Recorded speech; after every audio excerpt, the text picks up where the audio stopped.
जो हमारे विपक्ष के मित्र इस बात को लेकर के टिप्पणियां करते हैं, वो शायद इसलिए करते हैं कि वो इस चुनाव प्रक्रिया से ना वाकिफ है, ना उन्हें कभी अनुभव है।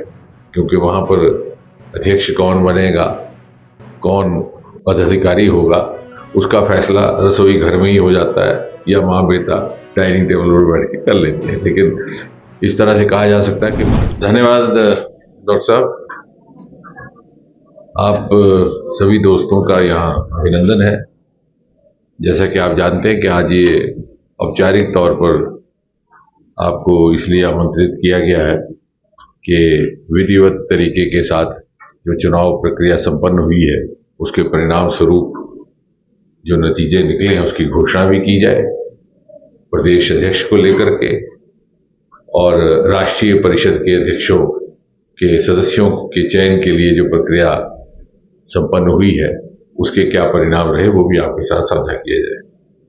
तो जैसे कि आप जानते हैं कि भारतीय जनता पार्टी की एक विधिवत प्रणाली है चुनाव प्रक्रिया की। हर 3 वर्ष बाद संगठनात्मक चुनाव होते हैं और चूंकि उसमें एक व्यापक सबकी